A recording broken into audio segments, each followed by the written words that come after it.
السلام عليكم ورحمه الله وبركاته، واهلا بكم من جديد طلاب بريب 2. عاملين ايه؟ معاكم مستر باسل في مراجعه شهر اكتوبر. انا عارف ان انت تايه في المنهج وحاسس المنهج كبير جدا ومش عارف تلم المنهج منين، وكل ما تلم المنهج من حته بتلاقيه بيجري من الحته الثانيه، ولكن باذن الله النهارده ملخص لك كل اللي انت خدته في 3 ورقات. ملخص لك ليسون 1 و2 و3 و4 و5 و6 وليسون 1 في يونت 2، ومش بس كده، لا ده انا كمان ملخص لك بالستيكرز بقى والحاجات اللي انت بتحبها، وعامل لك بقى شويه كوميكس جميله جدا بغض النظر طبعا المنهج السهل جدا عندك ده. فلو انت مهتم ان انت تقفل شهر، ايوه يا مستر تقفل شهر ايه؟ تقفل شهر اكتوبر، تقفل المنهج كله، لازم تكمل الفيديو ده لحد الاخر عشان خاطر باذن الله احنا هنراجع النهارده من اول ليسون 1 لحد ليسون 1 في يونت 2، وبالتوفيق باذن الله. وان شاء الله النهارده هتبقى احسن مراجعه اللي هي مراجعه شهر اكتوبر.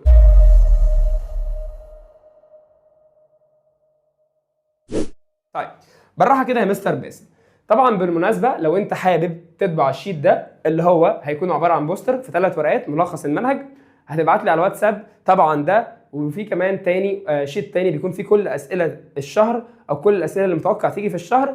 طبعا ده المفروض سعره 100 جنيه، بس انا قررت اديني مجانا لاول 500 طالب. يعني انت لو حظك من اول 500 طالب يبعتوا لي على الواتساب على لينك الجروب اللي انا دلوقتي هسيبه في الوصف اسفل الفيديو، هديك البوستر ده مجانا بحيث ان انت تطبعه في ورقه A3 معاك الوان وتبدا تستمتع بيه وتبدا تذاكر منه.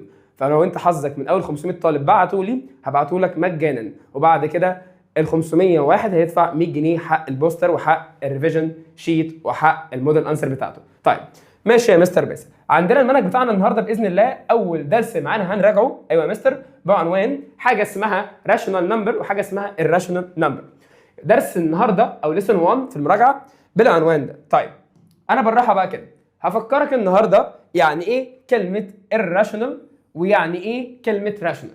الموضوع بكل بساطه النمبرز عندنا العلماء قسموها تو تايبس، نوعين. قالوا النمبرز اللي احنا قادرين نعملها كفراكشن، قادرين نعملها ايه؟ كفراكشن، يعني حاجه اوفر حاجه، زي مثلا 1 اوفر 2، زي مثلا 0.1 اللي هي 1 اوفر 10 او هكذا. يعني اي نمبر انا قادر اعمله فراكشن بنسميه عندنا راشونال نمبر. بنسميه عندنا ايه؟ بنسميه عندنا راشونال نمبر.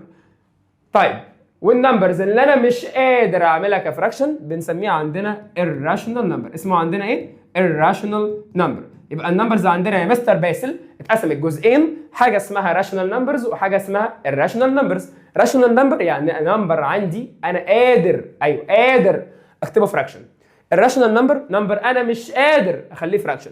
ماشي يا مستر باسل. طيب بالراحه كده دخلنا في موضوع السكوير روت والكيوب روت الخاص بالراشونال والirrational نمبر. قلنا مثلا عندنا مثلا لا قدر الله، ايوه قلنا عندنا ايه؟ قلنا عندنا مثلا دلوقتي سكوير روت ال4 ايكوال كام وسكوير روت 9 ايكوال كام. لو جيت دلوقتي سالت اي حد في كي جي 2 قلت له لو سمحت يا حبيبي ممكن تقول لي لو سمحت سكوير روت اوف 4 ايكوال كام، هيقول لي والله سكوير روت اوف 4 معناها ايه الاول من غير كالكوليتور؟ معناها مين النمبر اللي اتعمل تايمز نفسه عشان خاطر يديني 4.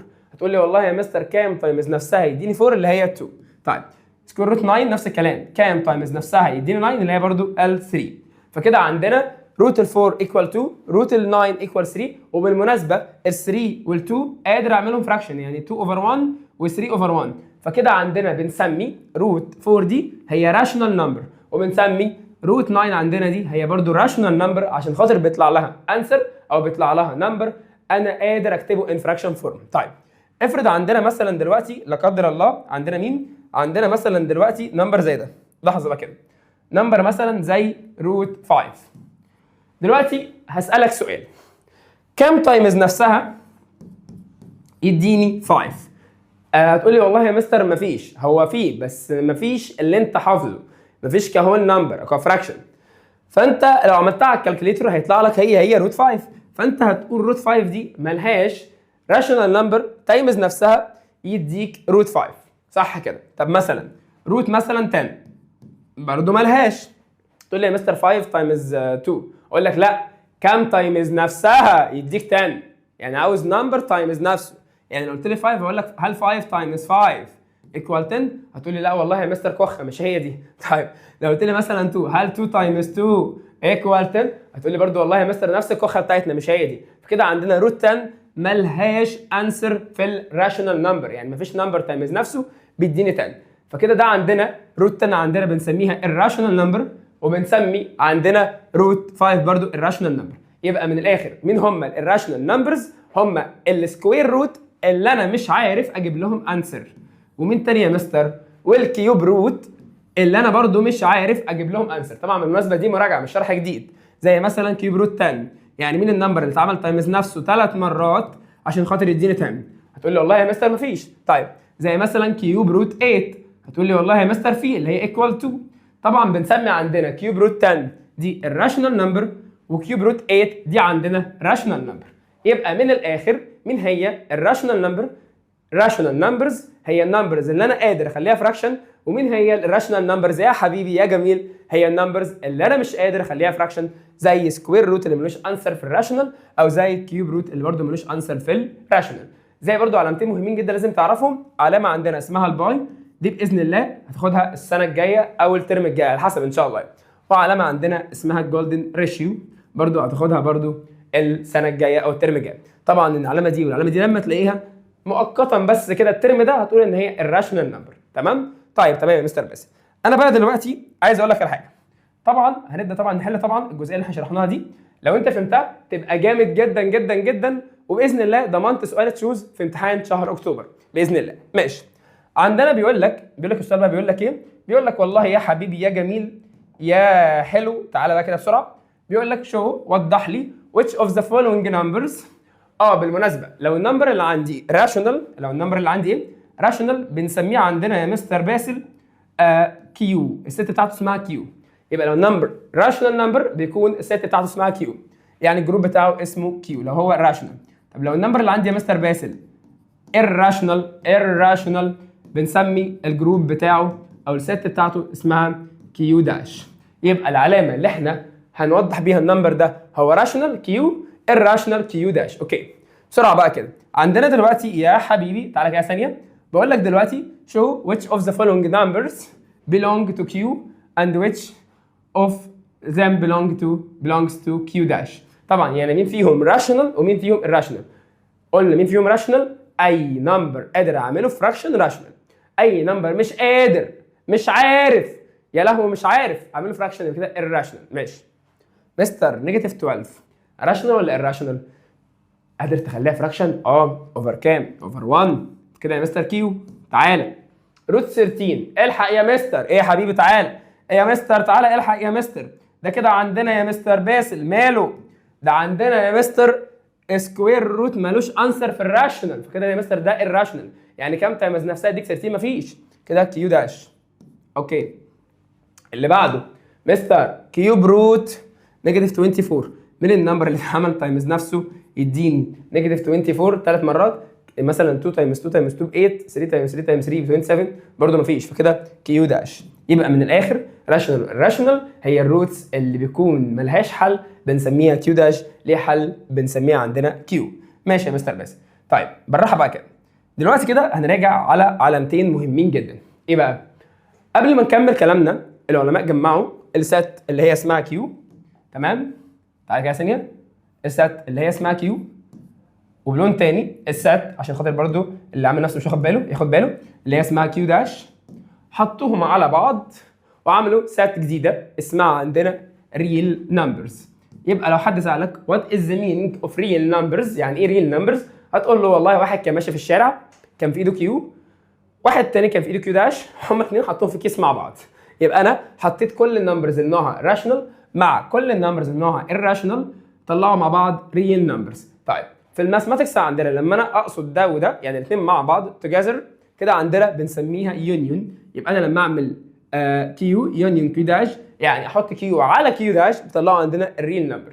بمعنى لو سالتك مثلا دلوقتي يا اللي بتشوفني على اليوتيوب، اوكي؟ طبعا بالمناسبه سواء كنت معايا السنتر، سواء كنت معايا اونلاين، سواء كنت معايا على اليوتيوب، فانا بحبك جدا جدا جدا يعني. طيب بالراحه كده. انا دلوقتي بقول لك مثلا يعني روت 9 دي عندنا، هتقول لي يا مستر حلو وزي الفل وكلام جميل قوي. هقول لك تمام. روت 9 عندنا دي هي كيو ولا كيو داش؟ هتقول لي نحلها. عرفنا نحلها تبقى كيو، ما عرفناش تبقى كيو داش. هقول لك تمام بالراحه كده. روت 9 عندك دي ايكوال 3، تقول لي كده يا مستر عرفنا تبقى كيو. هقول لك زي الفل. طيب افرض مثلا روت 10، تقول لي والله يا مستر ما عرفناش. عشان خاطر يا مستر دي الراشونال نمبر. اقول لك تمام، هقول لك سواء النمبر اللي عندي كان كيو او كيو داش كده عندنا بنسميه ريل نمبر. يعني ده بنسميه ريل نمبر وده بنسميه ريل نمبر. يبقى مين هي الريل نمبرز؟ هي الكيو يونيون كيو داش. اوكي بص بقى كده، انا دلوقتي طبعا دي مش حفظ، دي فهم يعني، ان طبعا النمبرز عندنا لما تكون كيو كيو داش بنسميها عندنا ريل نمبر. وطبعا بالمناسبه الانترسكشن بتاعهم ليه بيطلع فاي؟ انترسكشن ده معناه الحاجه المتكرره في الكيو والكيو داش. هل اسالك سؤال، هل في نمبر عندك موجود في الكيو والكيو داش؟ عارف ايه معنى السؤال ده؟ يعني كاني بقول لك هل في نمبر عندك اقدر اعمله فراكشن وفي نفس الوقت مش قادر اعمله فراكشن؟ ايه مثلا انت بتهزر؟ هو في حاجه اسمها قادر اعمله فراكشن ومش قادر اعمله فراكشن؟ يعني ايه؟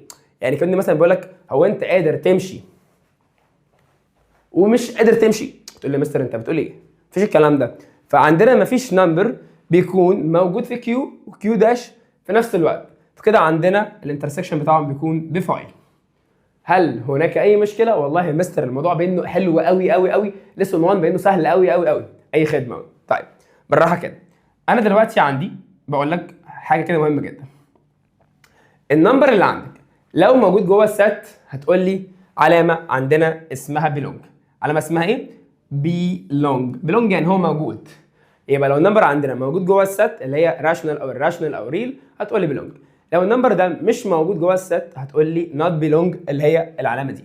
اوكي اوكي مستر باسم، عندي دلوقتي ابسولوت فاليو نيجاتيف 4 لا قدر الله من جريد 6 اللي انت هربان منها وما كنتش بذاكر فيها. ابسولوت فاليو دي في ناس حافظينها من غير ذكر اسماء، معظم الطلبه اللي عندي عارفين ان هي بتاكل النيجاتيف، مش عارف حافظينها ازاي بس الله اعلم يعني. بصوا بقى كده، ابسولوت فاليو دي معناها ان انا عندي بتكلم على الديستانس من اول نيجاتيف 4 لحد الزيرو. طبعا عشان خاطر سعادتك تقيس الديستانس بتستخدم البوزيتيف مش النيجاتيف، فكده لازم النمبر اللي جوه يطلع بال4 يعني بوزيتيف 4. هل الفور ده ناتشورال نمبر؟ هتقول لي يا مستر معلش انا نسيت، هي مين هي الناتشورال نمبرز؟ اقول لك تعالى تعالى تعالى تعالى يا حبيبي اللي بتنسى، تعالى بلاش فضايح، تعالى تعالى تعالى. كان عندي من غير ذكر اسماء منهم لله يعني الجروب اللي قبل ما اصور كنت عندي المفروض لايف اطلع دلوقتي على اليوتيوب لايف معاكم، بس للاسف من غير ذكر اسماء عندي 3 طلاب، واحده اسمها جانا وفيروز وميرنا، منهم لله عطلوني على اللايف بتاعكم على اليوتيوب، فطبعا منهم لله جدا جدا جدا. سبحان الله بكون داخل عندهم السيشن كاني داخل عزل اللي هو السلام عليكم البقاء لله. على العموم يعني نكمل كلامنا يعني منهم لله. طيب بالراحه كده 0.63 لا مؤاخذه يا طلاب يعني 0.63 والكيو داش. اولا 0.63 هل انا قادر اعملها فراكشن؟ هتقول لي ايوه يا مستر، دي كده يا مستر كانها 63 اوفر 100. تعال مش ده فراكشن؟ هتقول لي ايوه، يبقى ده كيو ولا كيو داش؟ هتقول لي يا مستر ده كيو. يبقى هل ده كيو داش؟ هتقول لي مستر لا نوت بيلونج. اللي بعده تعالى تعالى تعالى، ايه يا مستر انت بتهرب ولا ايه؟ تعالى ده هل ده راشونال؟ مستر ده كده يا مستر اصلا نمبر انا مش عارف ليه حل، يعني انا مش عارف اكتبه فراكشن، والله ما اعرف. طالما مش عارف يبقى هو كده يا مستر ايه؟ كيو داش. هل هو كيو؟ والله يا مستر والله يا مستر مش كيو، هو يا مستر عندنا زي ما انت بتقول كيو داش كده مثلا نوت بيلونج. طيب اللي بعدها نمبر 4، عايزك تمسك يور كالكوليتر وتكتب فيها سكوير روت نيجاتيف 1. هتقول لك شتيمه قويه، هتقول لك ماث ايرور. هيجي حد يسالني بيقول لي مستر هو الماث ده بيعمل ايرور؟ ان انت بتهزر، هي بتقول لك ماث ايرور مش عارفه، مع انك انت لو غيرت السيستم بتاعها مش هتطلع لك ماث ايرور. ما علينا يعني. مستر تعبان جدا، دعوتكم بالشفاء يا طلاب بريبت وعبكره. طيب بالراحه كده، النمبر ده عندنا هو للاسف ولا راشونال ولا irrational. مستر ليه؟ يعني كام تايمز كام يديك نيجاتيف نمبر؟ مش هتلاقي. انت دايما بتلاقي كام تايمز كام بيديك بوزيتيف مش نيجاتيف، فمش هتلاقي. طالما مش لاقي يبقى النمبر ده مش موجود ولا راشونال ولا irrational، يعني انا مش قادر اخليه فراكشن ومش قادر اخليه مش فراكشن، فالنمبر ده عندنا مش ريل اصلا، فكده نوت بيلونج. على علمك اي عندنا روت نيجاتيف، اي روت نيجاتيف اي حاجه طبعا بيكون نوت ريل نمبرز. باذن الله هتاخده في ثانويه عامه في اولى ثانوي في سات جديده غير الريل نمبرز ست اكبر شويه باذن الله. لو انت معايا في اولى ثانوي هفكرك اقول لك زمان يا ولد وانت صغير كنت بتاخده في بريب 2. ركز بقى معايا. طيب انا دلوقتي لو بتكلم مثلا معاك تعالى ايه بقى؟ تعالى ركز بس معايا الاول. يلا روت 11 تقول لي والله يا مستر روت 11 مش لاقي لها حل فهي اكيد irrational، واي حاجه راشنال او irrational بيكون عندنا ريل نمبر، صح كده يا مستر؟ بي لونج. يلا كيوب روت 3 اند 3 اوفر 8 هتقول لي والله يا مستر دي كده يا مستر نحلها الاول، دي كده يا مستر نعملها فراكشن، يبقى كده يا مستر كيوب روت نازل بعمل باي لماما طلع بعمل بلس 27 اوفر 8، دي كده هيطلع يا مستر 3 اوفر 2. هل النمبر ده راشونال؟ هتقول لي ايوه يا مستر راشونال، بس هل هو انتجر؟ انتجر يعني ايه؟ يعني هو النمبر اللي هو لحظه بس نشيلها، اللي هو 0 1 2 او نيجاتيف 1 نيجاتيف 2 نيجاتيف 3. هل النمبر ده هو النمبر؟ هتقول لي والله يا مستر لا ده راشونال نمبر، فكده يا مستر نوت بيلونج. بس كده كده يعتبر بنراجع على مراجعه سريعه على ليسون 1 بطريقه سهله جدا. طيب دلوقتي كده عندنا حته بس صغيره جدا في ليسون 1 برضه. ايه بقى يا مستر باسل؟ بيقول لك دلوقتي يا حبيبي هاو تو سولف ايكويشن ان ليسون 1. الموضوع بسيط جدا جدا جدا. ازاي تحل عندك اي ايكويشن؟ كمثلا دلوقتي بيقول لك find solution set، بيقول لك find solution set each of the following والاكس عندك belong للكيو داش. بكل سهوله ازاي عندك بتحل اي ايكويشن عموما يعني. بص بقى كده عندك 3x باور 2 بالستابس اهي 3x باور 2 minus 7 equal 8. بسرعه بقى كده انت بتحل على اساس ايه؟ على اساس عندك ان انت بتشوف عندك الايكويشن دي في كام اوبريشن. تقول له والله يا مستر في 3x يعني 3 كانها تايمز x. كده عندنا اول حاجه لقطناها بلون تاني مختلف اهو اللي هي مستر مين؟ اللي هي مستر التايمز تايم. وبعدين وعندك يا حبيبي باور اللي هو باور 2 وعندك النيجاتيف كمان. فكده انت عندك التايمز والباور والنيجاتيف. انا عندي عشان خاطر احل بختار عندي ويك يعني اضعف حاجه وبعمل لها موف تو ذا اذر سايد. مين عندي الاضعف؟ التايمز ولا الباور ولا النيجاتيف؟ تقول لي والله يا مستر اضعف حاجه عندي اللي هي مستر النيجاتيف. فكده اخد النيجاتيف تو ذا اذر سايد بالبوزيتيف وانزل الباقي كله زي ما هو. تعالى يا حبيبي تعالى يا بابا كده يا مستر 3x باور 2 زي ما هي. لما نمشي دي هيتبقى ايكوال زي ما هي 8 زي ما هي. عندنا النيجاتيف 7 راحت تو ذا اذر سايد بالبوزيتيف ساين صح، بقت عندي بوزيتيف 7 اللي هي ايكوال يا مستر 8 و7. ماما معلماني اعد على صوابعي اللهم ذكرني بسم الله الرحمن الرحيم. 8 بلس 7 ايكوال يا مستر والله مش فاكر، لا مستر طبعا فاكر انت بتهزر، ايكوال 15. كده عندك 3x باور 2 ايكوال 15. كده انت عندك يا حبيبي ال 3 معمول لها ايه يا مستر باسل؟ معمول لها تايمز. كده انت عندك التايمز وعندك الباور. مين عندك الاضعف اللي هتمشيه الاول؟ هتقول لي والله يا مستر التايمز همشيه يا مستر بالديفايد. اصبح عندي الاكس باور 2 ايكوال 15 ديفايد 8 اللي هي ايكوال لا ديفايد 8 15 لحظه واحده 15 ديفايد كام يا مستر؟ ديفايد لحظه واحده 15 ديفايد كام؟ ديفايد 3 اللي هي ايكوال 5. كده عندك الاكس باور 2 ايكوال 5. طبعا زي ما انت عارف ان احنا عندنا بنمشي الباور تو ذا اذر سايد بحاجه عكسه. مين عكس عندنا الباور؟ بوزيتيف اند نيجاتيف سكوير روت. اصبح عندي الاكس ايكوال بوزيتيف اند نيجاتيف سكوير روت 5. بس كده. فلو طلب منك السوليوشن سيت يعني الحل بتاعك هتقول له الاكس مره ببوزيتيف 5 والاكس مره بنيجاتيف 5. الاكس ايكوال طبعا ست بعملها ازاي؟ بكتب عندي الاس اس سوليوشن سيت ايكوال روت 5 ونيجاتيف روت 5. والله يا حبيبي الموضوع سهل جدا جدا. بس بالمناسبه انا بديك هنا اسئله بحيث تفكرك بالمنهج، فانت لازم تفتح الشيت اللي انا هبعته لك لما انت تبعت لي من اول 500 طالب وتجرب تحل بنفسك بقى المنهج كله عشان خاطر سؤال سؤالين غير باقي الاسئله. ما انت لازم تكون برضو جامد جدا في المنهج يعني.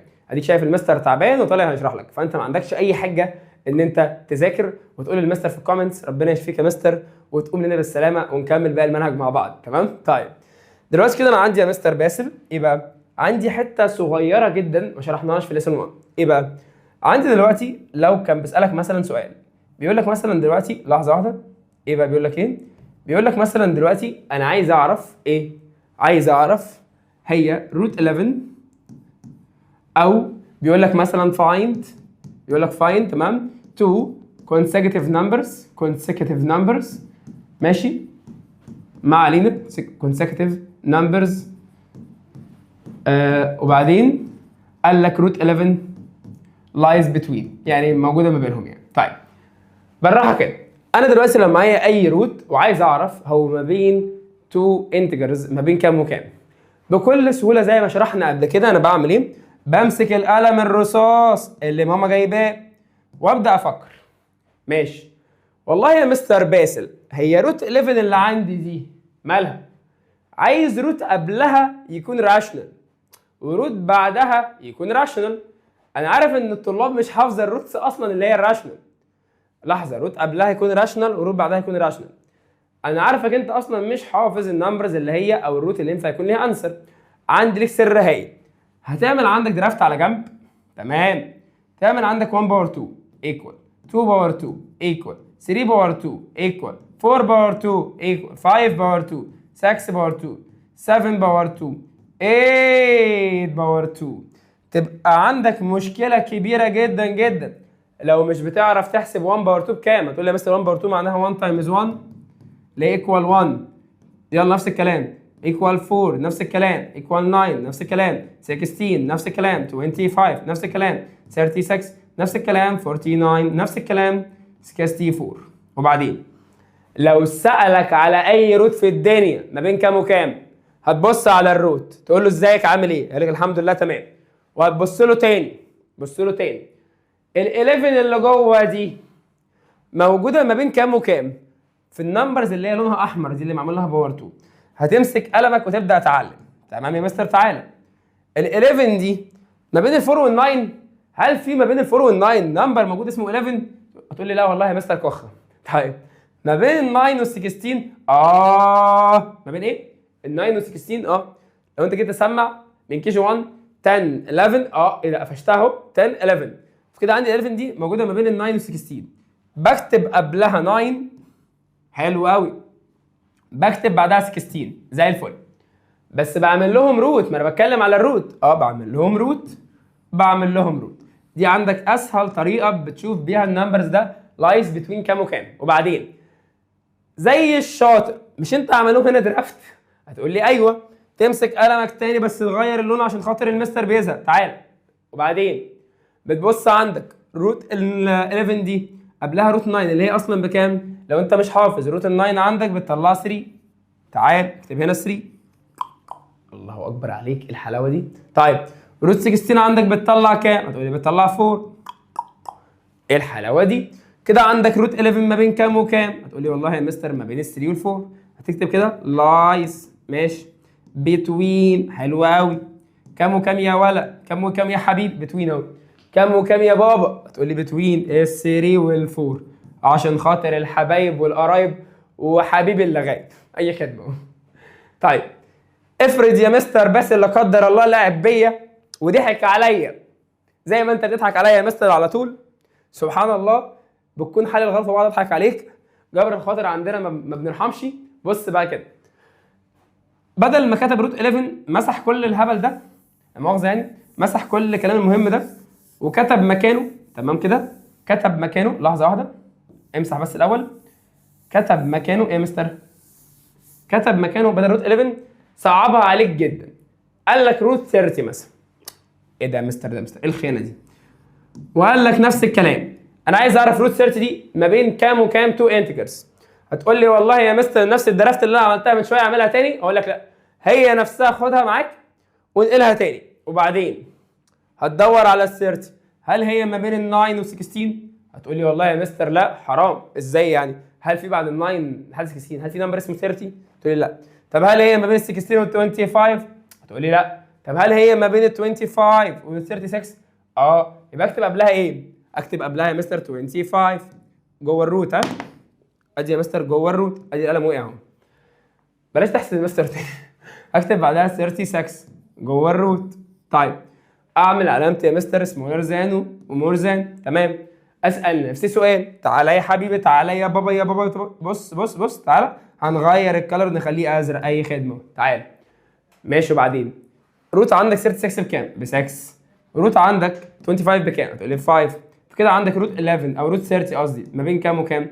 ما بين ال 5 و 6. اديك معلومه مهمه جدا جدا جدا تخليك تتاكد ان ده حلك صح ولا مستر. دايما بيطلع النمبر ده اصغر من ده ب1. يعني لو ده طلع 5 ده يطلع 6، ده طلع 6 ده يطلع 7، ده طلع شراب ده يطلع شرابين، ده طلع الحاج محمد ده يطلع الحاج محمد بلس 1. يبقى دايما ده بيطلع اكتر من ده بايه؟ ب1. فلو سالك ده لايز بتوين كام وكام هتقول لايز بتوين ال5 وال6.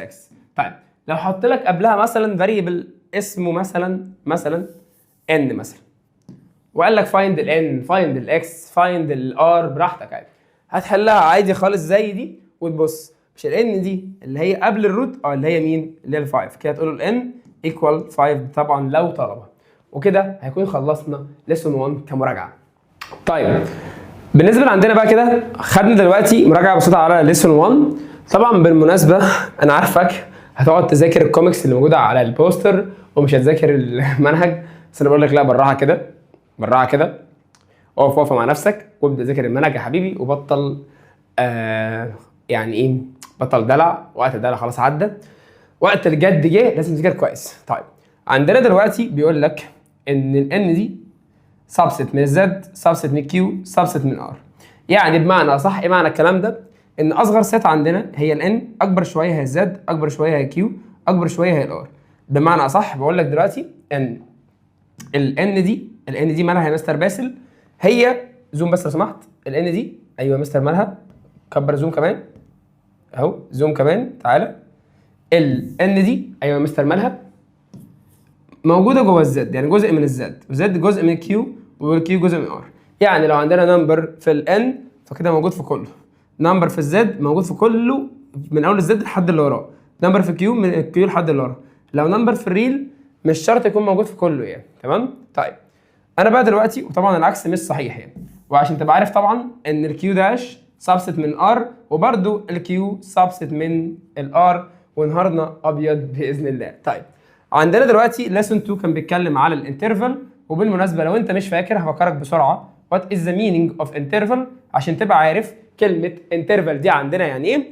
انترفال دي عندنا يعني النمبرز اللي انا مش عارف اسمعها، او النمبرز او الريل نمبرز. يعني ايه؟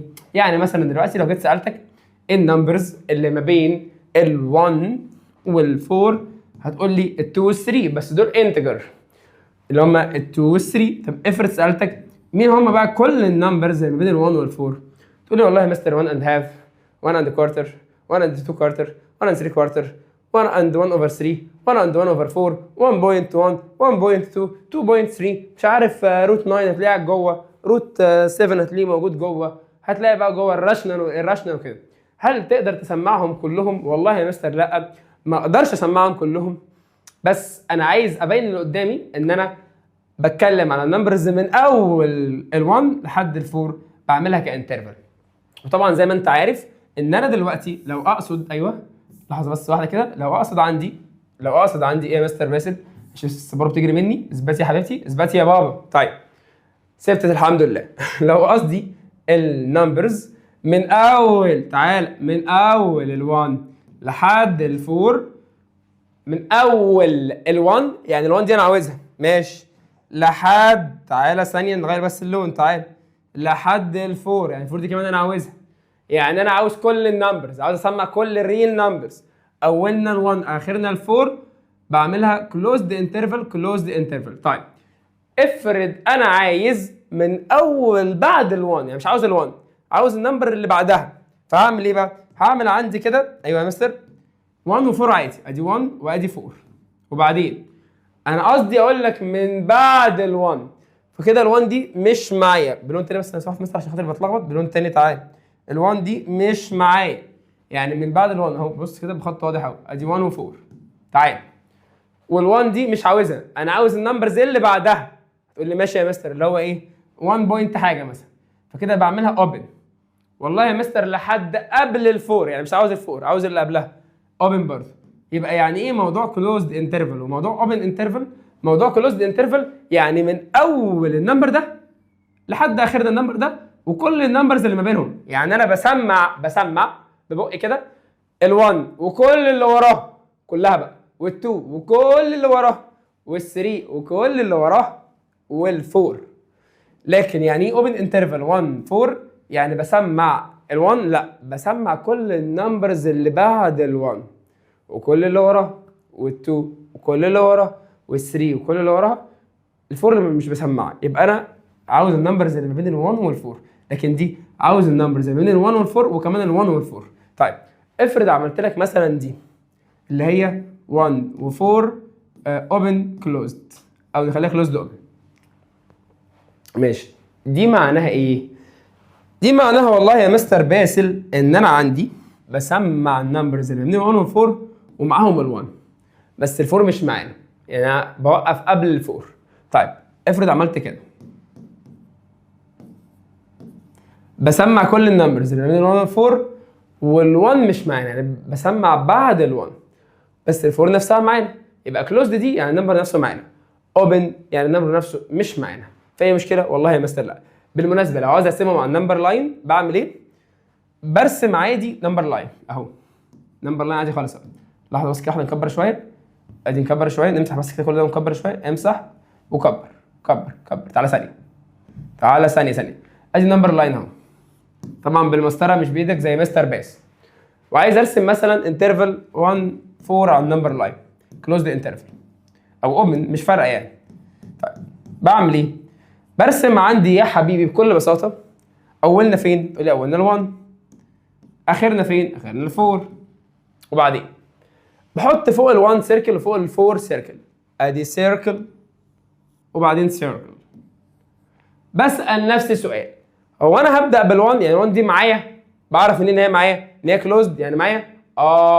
لو بقول عندي يعني معايا، بعمل ايه؟ ببدا عندي الونها السيركل نفسها، يبقى دي السيركل نفسها متلونه يعني النمبر نفسه ده معايا. طيب بروح لل4، ازيك يا 4 عامل ايه؟ هل انت معايا؟ قال لي بعمل ايه؟ لونه، تعالى تعالى تعالى لون، تعالى يا حبيبي يا حبيبي تعالى لون. وبعدين بسال نفسي، هو الانترفال ده معناه النمبرز من اول ال1 لحد ال4 ولا كل النمبرز اللي ما بين ال1 وال4 حتى ال1 وال4؟ هتقول لي والله يا مستر كل النمبرز اللي ما بين ال1 وال4 حتى ال1 وال4، يعني النمبرز اللي ما بينهم هتقول لي لون، بس لون كل كده اللي ما بينهم. يبقى عندي اساسي اي انترفال بلون كل اللي ما بينهم كل اللي ما بينهم كل اللي ما بينهم. كده عملنا نمبر لاين ده. طيب افرض كان عاوز اوبن انترفال، بعمل ايه؟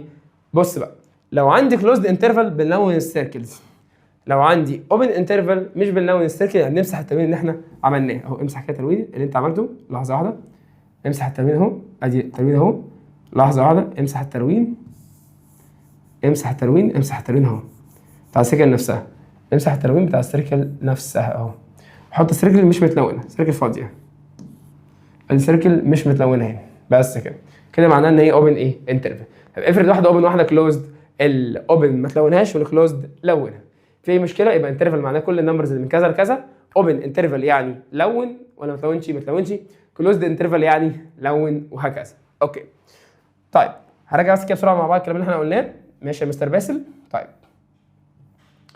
كلوزد انترفال اللي هي دي، طبعا الديسكريبشن ميثود بتاعتها اللي هي بتكون دي معناها ايه؟ دي معناها عندنا من اول نيجاتيف 3 لحد ال2 اور ايكوال، دي يعني النمبر اللي عندي ده هو مور ذان نيجاتيف 3 اور ايكوال نيجاتيف 3، يعني نيجاتيف 3 دي نفسها معايا كده كلوزد، اور ايكوال دي برضه معايا يعني كلوزد. يبقى موضوع اور ايكوال ده يعني النمبر نفسه معايا، تمام؟ لو عاوز اعمل النمبر نفسه ده كانترفال بعمل ايه؟ بلون الاولى والون الثانيه. بعمل ايه؟ بلون عندي الاولى، الون عندي الثانيه، الون عندي في النص ما بينهم. اوكي طيب افرض سالتك مثلا سؤال، ايه بقى يا مستر باسل؟ افرض قلت لك مثلا، لحظه واحده، هل النيجاتيف 3 بيلونج يعني موجوده جوه الانترفال ده؟ هتبص لها كده، هل النيجاتيف 3 دي قاعده جوه يعني معانا؟ تقول لي يا مستر ده كلوزد عندها، يعني هي يا مستر من اول نيجاتيف 3 لحد ال2 وكل اللي ما بينهم، فكده يا مستر نيجاتيف 3 دي معانا جوه، فكده بقول له بيلونج. تمام.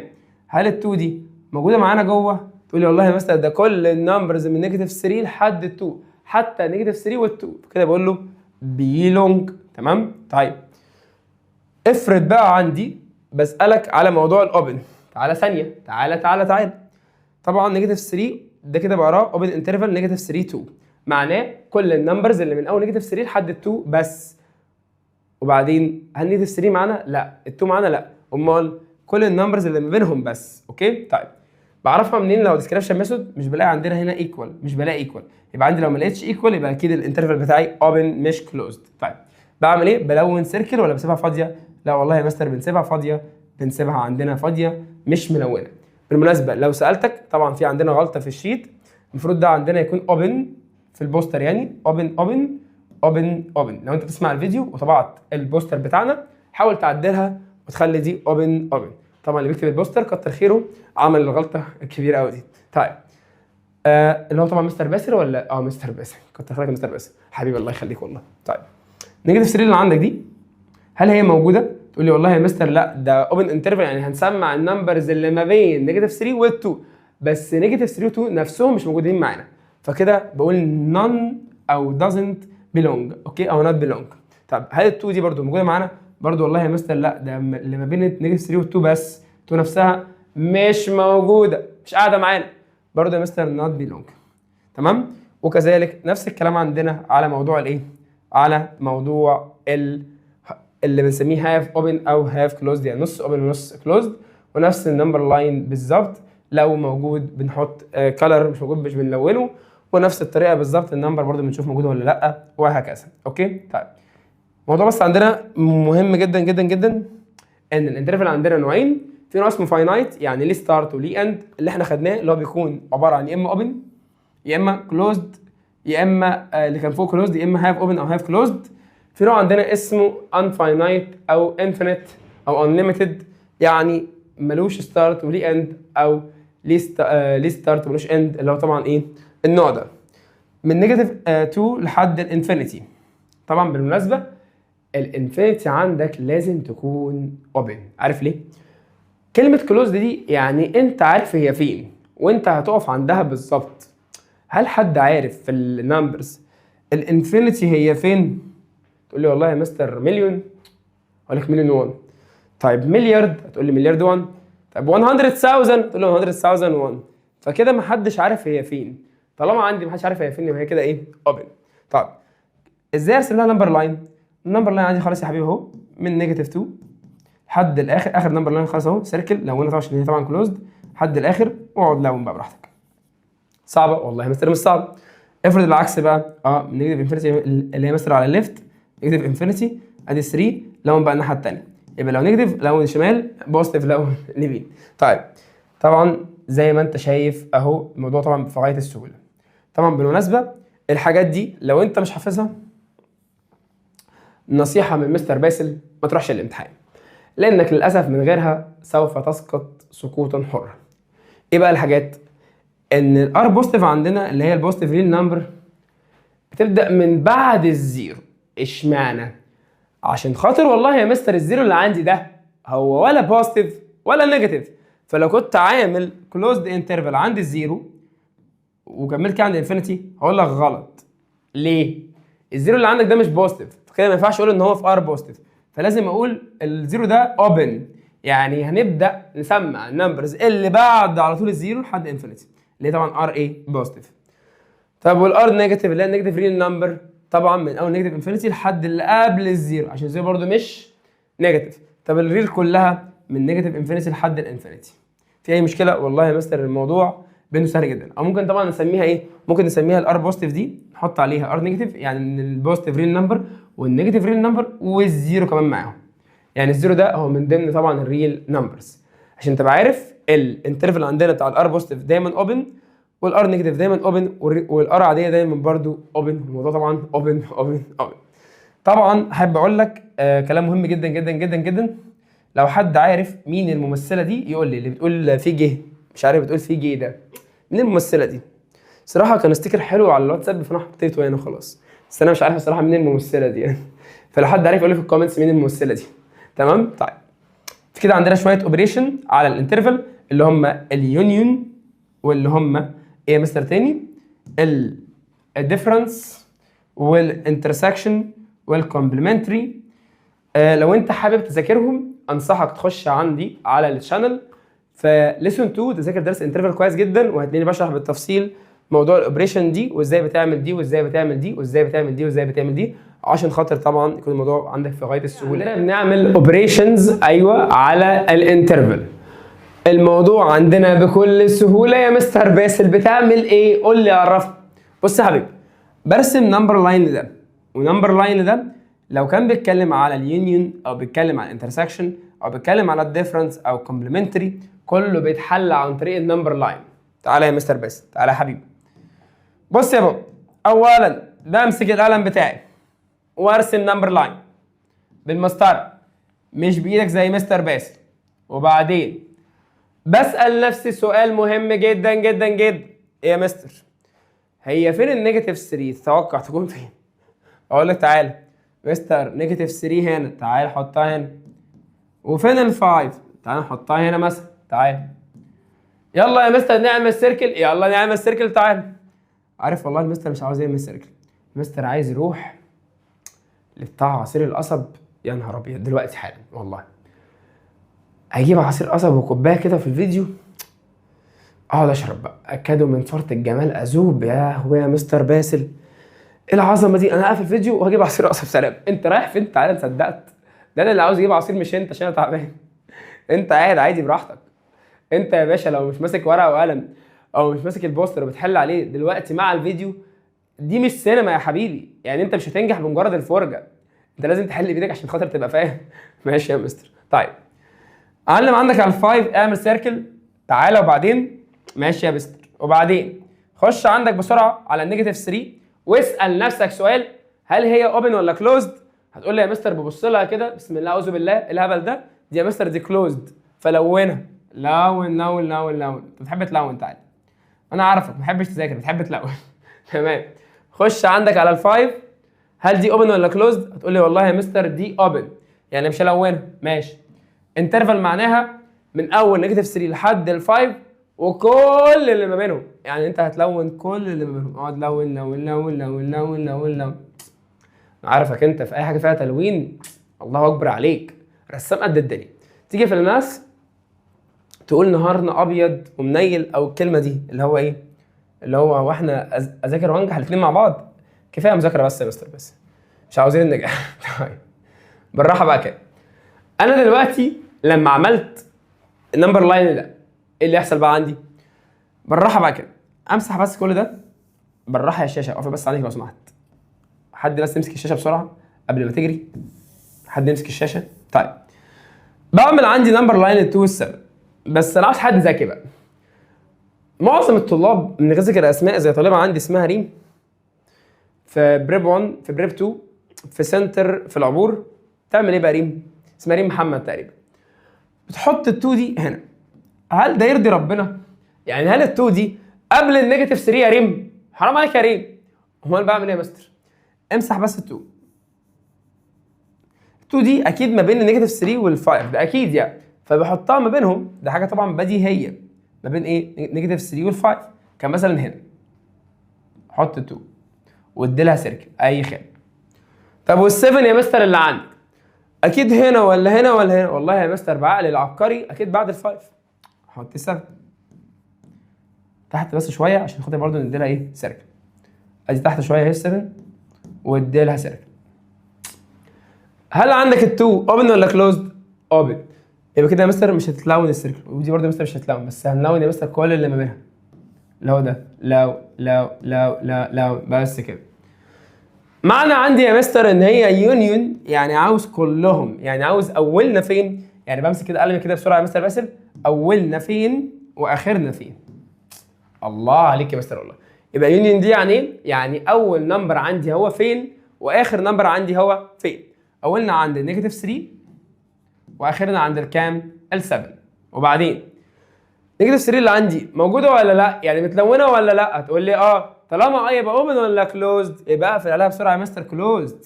طب دي كده يا مستر اوبن ولا كلوزد؟ هتقول لي يا مستر مش متلونه، يبقى مش معانا، يبقى اوبن. وهذا هو الحل بتاعي، اللي هو هقول له كده ايكوال اسمه ايه ده؟ هاف كلوزد انترفال نيجاتيف 3 7.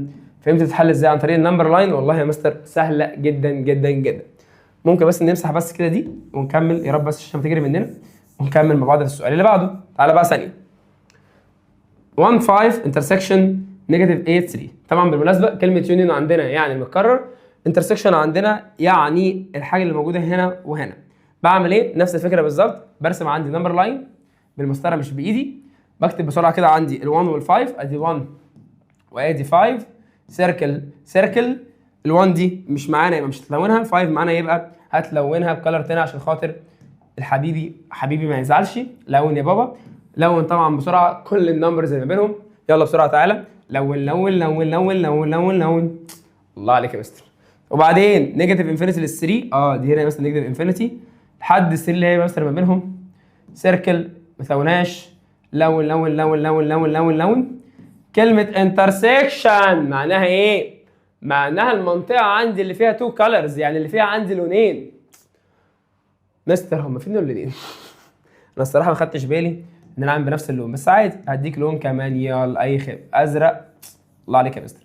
ادي يا مستر في المنطقه اللي فيها 2 فيها لونين يعني. تقول لي يا مستر المنطقه دي من دي، يعني من اول ال1 ده الحل، يعني من اول ال1 لحد ال3. بسال نفسي بقى لو اللون عندي موجودين فوق وتحت يعني اب اند داون بقول كلوزد، لو حته وحته لا بقول اوبن. هل دي موجوده فوق وتحت؟ تقول لي والله يا مستر فوق مش موجوده، خلاص ما كملش يبقى كده اوبن. هل دي موجوده فوق وتحت؟ يعني هل متلونه فوق وتحت؟ تقول لي برده يا مستر لا دي فوق بس، كده برده ايه؟ كده برده اوبن. عشان عندنا شرط الانترسكشن يكون النمبر متكرر هنا وهنا، يعني موجود فوق وتحت مش مجرد فوق بس. كده عندنا الحل انترفال اوبن انترفال 1 3، يعني كل النمبرز اللي بين ال1 وال3 موجوده في الانترسكشن. هل هناك اي مشكله؟ والله يا مستر الموضوع بينه سهل جدا جدا جدا.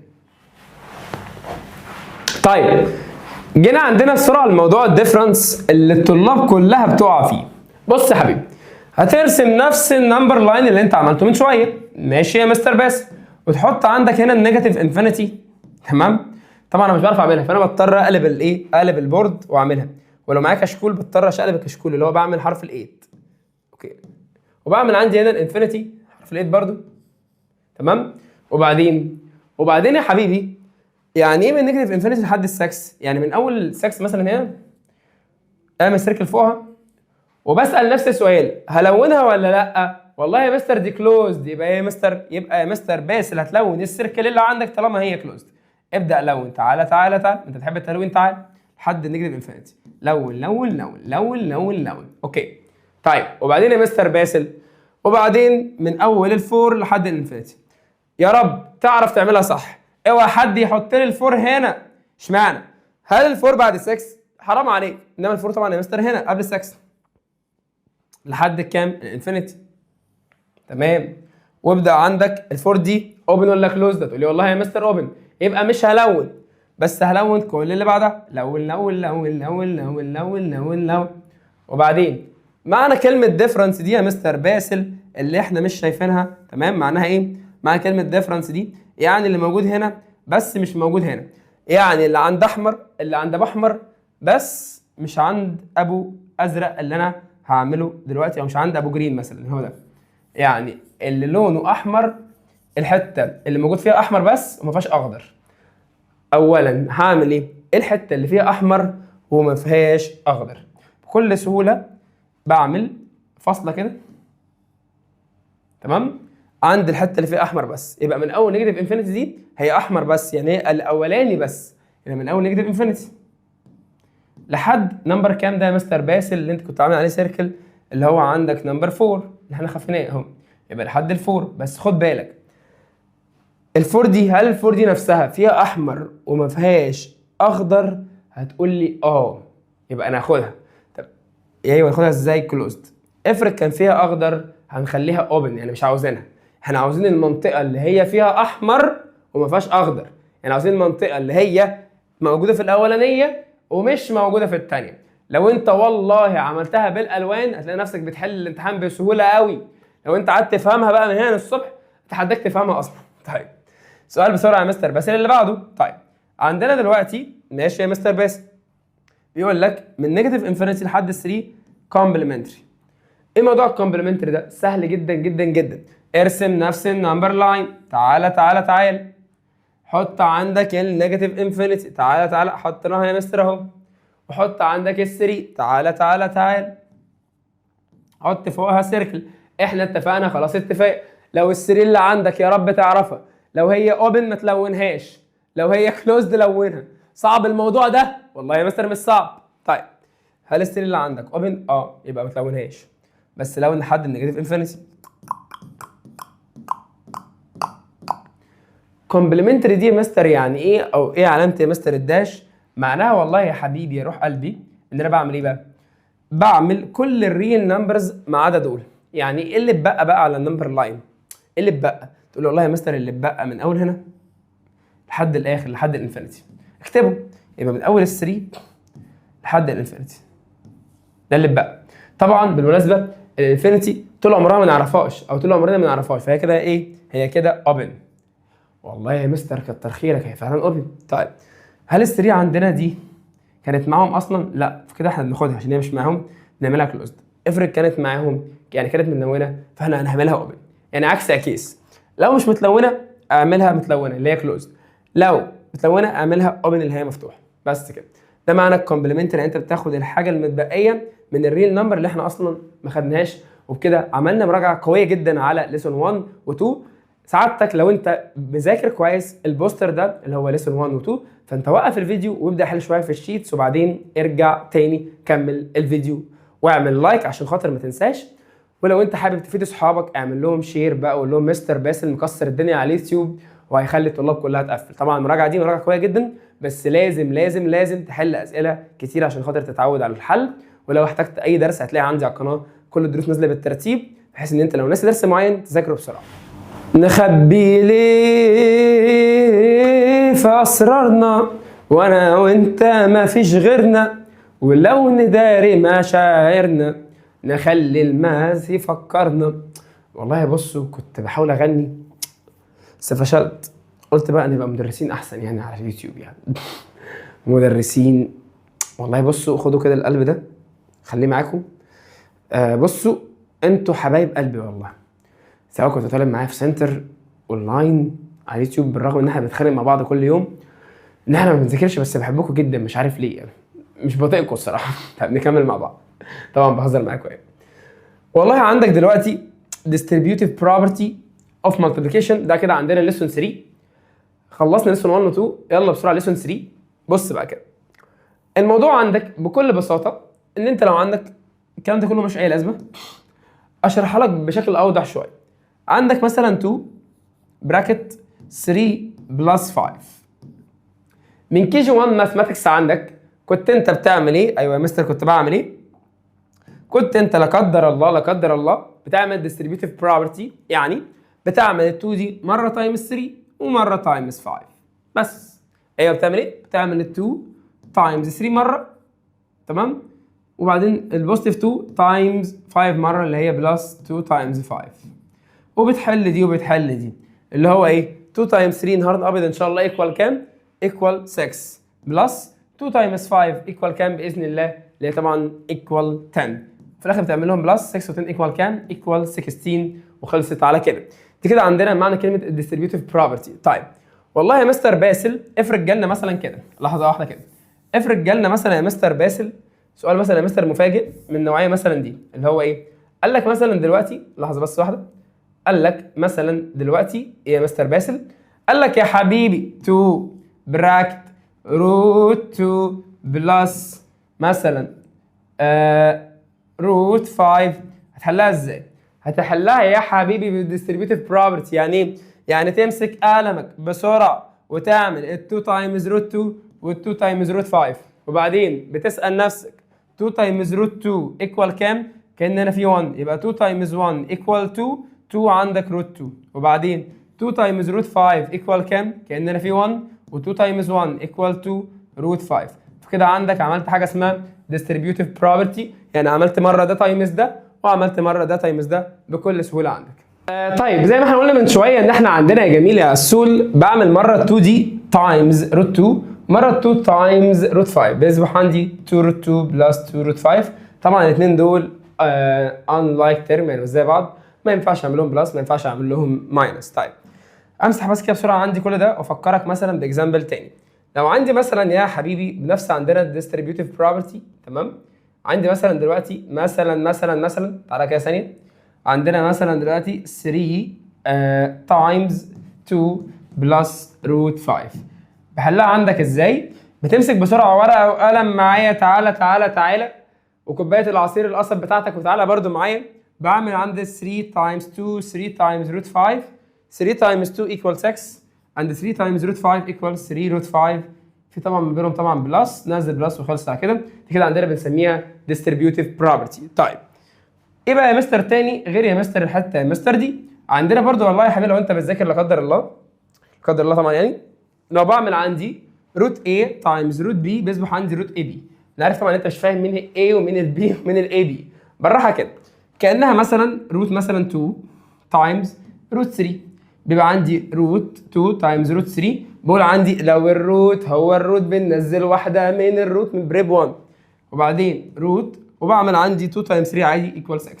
يعني من الاخر لو عندي مثلا روت 3 تايمز روت 12 بنزل واحده من الروت في التايمز وبعمل النمبرز تايمز بعدها عادي خالص. يعني 3 تايمز 12 ايكوال كام؟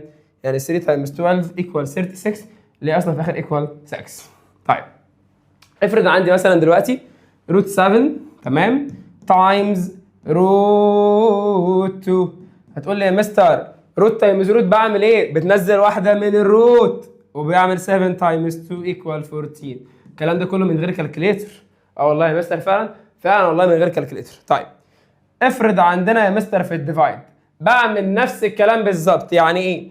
يعني عندك دلوقتي روت 8 ديفايد روت 2. هتقول لي لو الروت هو الروت بننزل واحده من الروت وبنعمل 8 ديفايد 2 عادي خالص، اللي طبعا ايكوال كام؟ 4. وطبعا روت ال 4 ايكوال 2. يبقى ساعه التايمز والديفايدد لو قابلك مثلا دلوقتي روت 2 تايمز روت 3 بتقول والله يا مستر لو الروت هو الروت بننزل واحده من الروت روت 6.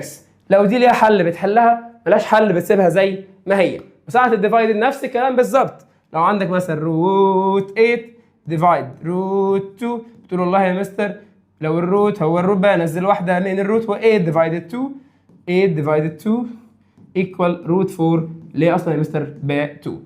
يبقى ساعه التايمز والديفايدد بعمل تايمز النمبرز عادي، بعمل ديفايدد النمبرز عادي. ده لو الكلام ده لو روت تايمز روت لوحده عادي خالص. ماشي يا مستر باسم. افرض بقى عندنا مثلا مثال كمان روت 2 اوفر روت 5. لو الروت هو الروت بقى نزل واحده من الروت. بالمناسبه روت 2 اوفر روت 5 دي عندنا فيها مشكله. ايه بقى يا مستر باسل؟ عندي في حاجه لازم اقول لك عليها. ايه بقى؟ ان انا عندي في الفراكشن كمثلا دلوقتي مثلا ايه بقى يا مستر باسل؟ مثلا ايه؟ مثلا اني خصمتك يوم، لا طبعا بهزر. مثلا عندنا 1 اوفر روت 3. طبعا زي ما انت عارف ده عندنا فراكشن، بس لو انت حطوها على الكالكوليتر مش هيطلع لك ده. هتلاقي الكالكوليتر عندك بتعمل لك انسمبلست فورم، فانت مستغرب ليه؟ بص بقى، عندنا الفراكشن ممنوع منعا باتا نحط له في الدينومينيتور نمبر irrational.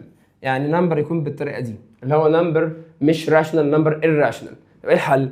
ازاي امشي النمبر اللي هو روت 3؟ في بعض الطلاب هيقولوا لي يا مستر هات كوريكتور وامسحه، وهو ده الحل عندنا. هل ده يرضي ربنا؟ والله ما يرضي ربنا. رجعه الصوره تاني يا حبيبي وقع ربنا يهديك. طيب اعمل ايه بقى يا مستر باسل؟ بص بقى، عشان خاطر اتخلص من روت 3 او اي عندي في الدينومينيتور بعمل تايمز اب اند داون باي ذا سيم روت. يعني ايه؟ يعني بعمل تايمز روت 3 اب اوفر روت 3 داون. فاهم مشكله؟ والله يا مستر لا. وبعدين 1 تايمز روت 3 كان هنا في 1، ف 1 تايمز 1 ايكوال 1 روت 3 اللي هي بروت 3 اوفر روت 3 تايمز روت 3 زي ما شرحناها من شويه.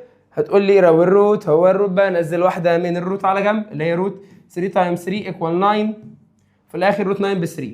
يعني من الاخر اي روت تايمز نفسه بالنمبر اللي تحت الروت من غير ما افكر تماما.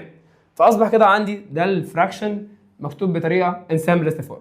يبقى لو عندك واجهك فراكشن مكتوب بالطريقه دي، يعني عندك الدينومينيتور فيه الراشونال نمبر وطلب منك تعمل الدينومينيتور ده انتجر، هتعمل ايه؟ بكل بساطه يا حبيبي بتعمل تايمز اب اند داون باي ذا سيم دينومينيتور. طيب افرض مثلا دلوقتي واجهك الدينومينيتور مش مكتوب كده، قبل ما نشوف الفكره الجديده هوريك بس بسرعه اكزامبل على اللي احنا قلناه دلوقتي. تعالى تعالى تعالى من البوستر الجميل جدا اللي احنا عاملينه. لو عندنا مثلا دلوقتي مثلا لحظه واحده روت 2 اوفر روت 5، هتقول لي والله يا مستر المشكله عندي مش في الدينومينيتور، المشكله عندي في قصدي مش في النومينيتور، المشكله عندي في الدينومينيتور. لو روت 5 عاوز اتخلص منه هعمل ايه؟ هعمل تايمز فوق وتحت باي ذا ايه؟ باي روت 5. بعمل كده تايمز اب اند داون باي ايه؟ باي روت 5. تقول لي والله يا مستر بالراحه كده، روت 2 تايمز روت 5، لو الروت هو الروت هننزل واحده من الروت ونعمل تايمز النمبرز عادي خالص. هيبقى عندك كده يا مستر روت كام؟ روت 10 وروت 5 تايمز روت 5 اللي هي اصلا روت 25 اللي هي ب 5. فهمسح كده بسرعه كل ده اللي هي فعلا روت 10 اوفر 5. فهمت؟ لو انت عندك روت في الدينومينيتور بتعمل ايه؟ تايمز اب اند داون باي ذا سيم روت، مفيش اي مشكله. طيب انا بقى دلوقتي عاوزك بس كده بسرعه تلاحظ حاجه مهمه جدا جدا جدا. ايه بقى يا مستر باسل؟ بص يا حبيبي، انا دلوقتي لازم اقول لك الملحوظه دي، ان سكوير روت a باور 2 بلس b باور 2 مش هي نوت ايكوال a بلس b. يعني ايه؟ يعني انا مثلا دلوقتي مثلا عندي سكوير روت 6 باور 2 بلس 8 باور 2، تمام؟ لازم تحل دي الاول اللي هي ب 36 ودي اللي هي ب 64 وفي الاخر اعملهم بلس هتطلع 100. لكن اوعى تعمل لي حذاري تقول لي 6 بلس 8 وفي الاخر تعمل لي باور 2. يعني 6 بلس 8 ايكوال 14، 14 باور 2 مش 100. فكده لازم لو عندك باور جوه السكوير روت تعمل الباور هو الاول قبل البلس والماينس عشان خاطر يطلع عندك الانسر بطريقه صحيحه. ماشي يا مستر مس. طيب في بس اسئله قلناها من شويه حليناها مع بعض، نحلها برده بسرعه تاني. السؤال ده المفروض ان احنا حليناه مع بعض بس برده نحله برده تاني عادي مفيش مشكله. 2 روت 3 تايمز 5 روت 3 ماينس 4. طبعا دي كده عندنا ديستريبيوشن بروبرتي، نحلها ازاي؟ بتعمل عندك بسرعه بقلم تاني بسرعه، قلم تاني قلم تاني قلم تاني، الحقني بسرعه يا مستر يلا. 2 روت 3 مره تايمز 5 ومره تايمز اسمه ايه ده؟ نيجاتيف 4. 2 روت 3 تايمز 5 روت 3، ال 2 هتعملها تايمز ال 5 هيطلع عندي 2 تايمز 5 ايكوال 10، وبعدين روت 3 تايمز روت 3 اللي هي ايكوال عندي 3. طبعا 10 و 3 في منهم تايمز، وبعدين برضو 2 روت 3 تايمز نيجاتيف 4. بالمناسبه نيجاتيف 4 دي بتعمل تايمز ال 2 بس اللي هي كام؟ نيجاتيف 4 تايمز 2 اللي هي نيجاتيف 8 روت 3. خد بالك النمبر ده والنمبر ده alike تيرم زي بعض، فكده هتنزل 30 عادي زي ما هي، نيجاتيف 8 روت 3 زي ما هي. الموضوع عندك سهل جدا جدا جدا. طيب السؤال ده كده نحله ازاي مع بعض؟ بص بقى، انا عندي بكل بساطه او بكل صراحه يعني بعمل ايه؟ ده كده عندي expression consist of two terms وده برضو فيه two terms. لو عندي expression فيه two terms يعني في حاجتين، بحله ازاي؟ بكل بساطه بعمل ايه؟ بعمل عندي الفيرست اللي هو ده، لحظه بس كده واحده. الفيرست عندي اللي هو ده مره تايمز الفيرست ومره تايمز السكند. اوكي؟ وبعدين بعد ما اعمل ده تايمز ده وده تايمز ده بعمل عندي بعد كده سكند تايمز فيرست سكند تايمز سكند. طيب تمام، جاهز معايا؟ والله يا مستر جاهز. كأن هنا في 1 تعالى تعالى تعالى، وبعدين بعمل عندي 2 تايمز 1 ايكوال 2. 2 مين؟ روت 3، ادي 2 روت 3. وبعدين 2 تايمز 7 ايكوال كام؟ هتقول لي ايكوال 14. هقول لك اكتب 14 بس طبعا بالبوزيتيف. وبعدين روت 3 تايمز روت 3 زي ما مستر باسل قالك من شويه اللي هي بروت 9 اللي هي ب 3 طبعا بلس روت 3 تايمز 7 ب 7 روت 3. مستر هل دي كده يا مستر ان سامبرست فورم؟ لحظه كده، هل دي كده يا مستر الاخيره دي كده يا مستر ان سامبرست فورم؟ هقول لك والله لا. اشمعنى؟ عشان عندك لازم تاخد اللايك تيرم مع بعض، يعني 2 روت 3 تاخدها مع 7 روت 3. طبعا دي بوزيتيف ودي بوزيتيف، فانت كده هتعمل لهم بلس عادي خالص. 2 روت 3 بلس 7 روت 3 ايكوال كام؟ ايكوال 9 روت 3. حلو. وعندك 14 بلس 3 ايكوال كام؟ ايكوال 17 بكل بساطه. طبعا درس النهارده او سيشن النهارده سيشن قويه جدا جدا جدا، لازم تسمعها وانت فايق عشان خاطر احنا بنراجع على المنهج كله، فانت لازم تكون قادر تستوعب المراجعه الجامده جدا دي. زي ما مستر باسل كان تعبان او لحد دلوقتي تعبان وبيشرح لك المنهج كله في 3 ورقات، فانت المفروض يكون عندك دم وتذاكر المنهج كله وتذاكر الفيديو كويس جدا عشان خاطر تقدر تقفل في اي امتحان باذن الله. طبعا المراجعه دي مراجعه كفايه جدا ان انت تجيب درجه حلوه، ولكن لو انت عاوز تزود على المراجعه وتقفل الامتحان فعلا لازم تشوف عندك، لو عندك دروب في اي درس تخش بسرعه على القناه بتاعتنا على اليوتيوب تقعد تسمع الدرس كويس جدا وربنا يوفقك. لو انت عندي في السنتر او عندي في الاونلاين هتكلمنا على التليفون او هتكلمني في الجروب وتقول لي يا مستر انا عندي مشكله في موضوع معين ممكن نحلها مع بعض. ولو انت مش مشترك معانا في السنتر او في الاونلاين وحابب تشترك معانا ممكن تكلمني على الواتساب. اوكي طيب بالراحه كده. انا بقى دلوقتي بعمل ايه؟ عايز احل مثلا دي 5 روت 3 ماينس 2. نحلها يا مستر باسل ازاي؟ بص بقى كده، هبص لها كده، هي دي معناها باور 2 صح؟ هتقول لي ايوه. باور 2 اللي عندي دي يعني الحاجه تايمز نفسها، هتقول لي ايوه. يعني كاني بقول لك 5 روت 3 ادي 5 روت 3 ماينس 2 تايمز نفسها اللي هي 5 روت 3 ماينس 2. تمام. وبعدين يا مستر باسل، وبعدين والله يا حبيبي بتسال نفسك سؤال، ازاي بعمل 2 terms times 2 terms؟ عملناها من شويه عملنا الفيرست تايمز الفيرست، فيرست تايمز سكند، سكند تايمز فيرست، سكند تايمز سكند، وخلصت على كده. يعني بعمل 5 روت 3 تايمز 5 روت 3 اهو يا مستر، ادي 5 بالستيب سوا روت 3 تايمز 5 روت 3 اول ستيب، وبعدين بعمل 5 روت 3 تايمز نيجاتيف 2، وبعدين بلس 5 روت 3 تايمز نيجاتيف 2 بالستيب سوا، وبعدين بعمل نيجاتيف 2 تايمز كام دي؟ 5 روت 3. يلا نيجاتيف 2 تايمز 5 روت 3 بالستيب سوا، وبعدين بعمل نيجاتيف 2 تايمز نيجاتيف 2. يلا نيجاتيف 2 تايمز نيجاتيف 2. في الاخر بعمل ايكوال. ببدا بقى عندي حل واحده واحده واحده واحده. ازاي يا مستر؟ يعني عندي 5 روت 3 تايمز 5 روت 3 بدماغك او بالكالكوليتر او بدماغك هتحلها ازاي؟ حلها عندك يا حبيبي بدماغك او بالكالكوليتر طبعا عادي. 5 تايمز 5 ايكوال 25، روت 3 تايمز روت 3 ايكوال 3، 25 تايمز 3 ايكوال 75. بس كده بعد كل ده. وبعدين 5 روت 3 تايمز نيجاتيف 2، طبعا نيجاتيف 2 دي تايمز 5 بس اللي ايكوال كام؟ ايكوال نيجاتيف 10 روت 3. تمام. وبعدين 2 تايمز روت 3 كان انا في 1، 2 تايمز 1 ايكوال 2 روت 3، طبعا بوزيتيف ولا نيجاتيف؟ نيجاتيف 2 روت 3. مستر لو سمحت، هو انت عرفت ان هي نيجاتيف عشان خاطر دي نيجاتيف 2 ففي قبلها نيجاتيف، عشان كده عرفت عندي اللي هي نيجاتيف. تمام. هتقول لي والله يا مستر تمام. وبعدين نيجاتيف 2 تايمز نيجاتيف 2، نيجاتيف تايمز نيجاتيف ايكوال بوزيتيف، بوزيتيف كام؟ بوزيتيف 4. قبل ما امشي واخد عزله وامشي واجري بسرعه، ارجع بسرعه تاني الم عندي كل اللايك كتير مع بعض. يعني همسك عندي ايه يا مستر باسل؟ 75 ده نمبر مع ال4 ده نمبر، طبعا بوزيتيف وبوزيتيف، بعمل لهم بلس عادي خالص. 75 بلس 4 ايكوال 79. تمام. وبعمل عندي نيجاتيف 10 روت 3 مع مين يا مستر؟ مع نيجاتيف 2 روت 3، طبعا نيجاتيف 10 بلس نيجاتيف 2 ايكوال نيجاتيف 12 روت 3. كده عندنا خلصت على كده بكل سهوله.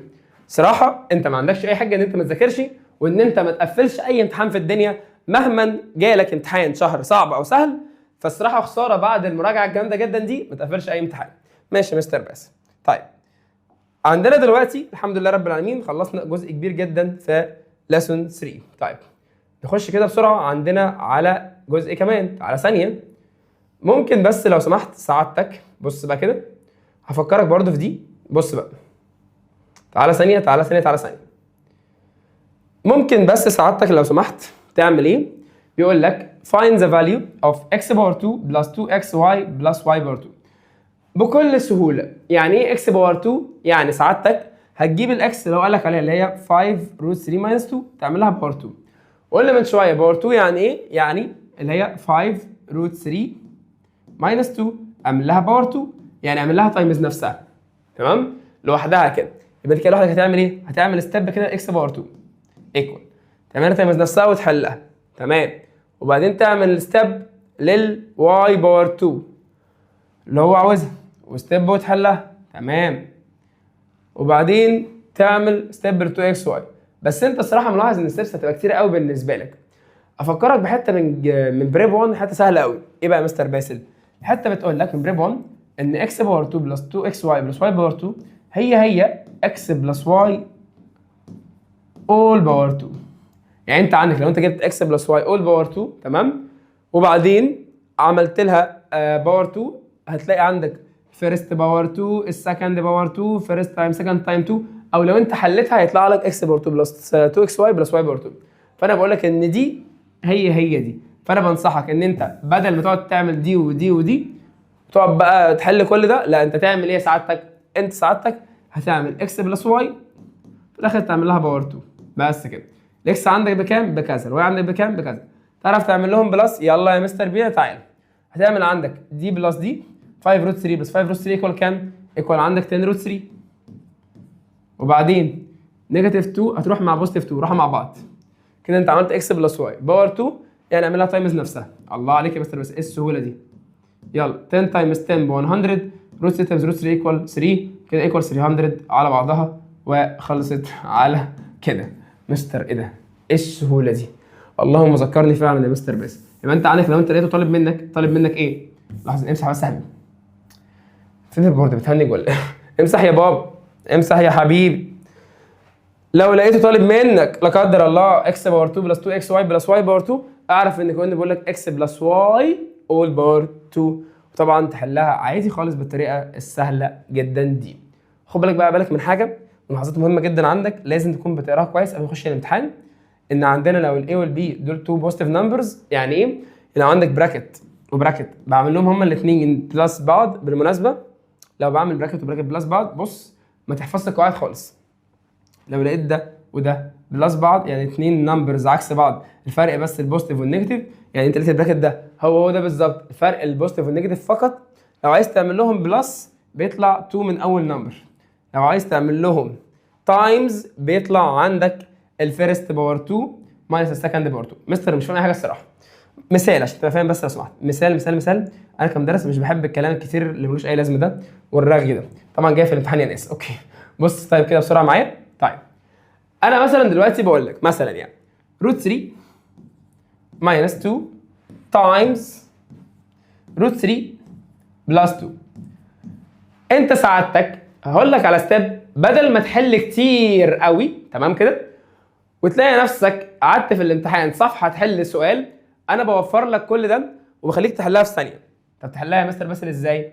سعادتك هتعمل بقلمك بسرعه لما تلاقي ده هو ده الفرق بس النيجاتيف والبوزيتيف بنسمي كده عندنا التو نمبرز دول كونجيجيت. كونجيجيت يعني ايه؟ يعني دول هم بس الفرق ان في نيجاتيف هنا وبوزيتيف هنا. طيب بيتحلوا ازاي؟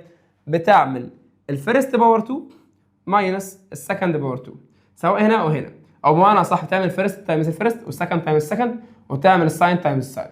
عاوز تحفظ الاولى احفظها، عاوز تحفظ الثانيه احفظها، الاثنين صح. طيب لو انت عملت الفيرست باور 2 روت 3 عندك اعمل لها باور 2 ماينس سكند نمبر اللي هو كام؟ ال2 اعمل له باور 2. الحل بتاعك باور 2 هتكنسل الروت هيبقى عندك 3 ماينس 2 باور 2 ايكوال 4. 3 ماينس 4 ايكوال كام؟ ايكوال نيجاتيف 1. يبقى انت عندك لما تلاقي 2 براكتس بعمل لهم عندنا تايمز 2 براكتس دول هم كونجيجيت يعني واحده نيجاتيف يا مستر الله واحده بوزيتيف يا مستر. ايه اللي يحصل عندي؟ بعمل ايه؟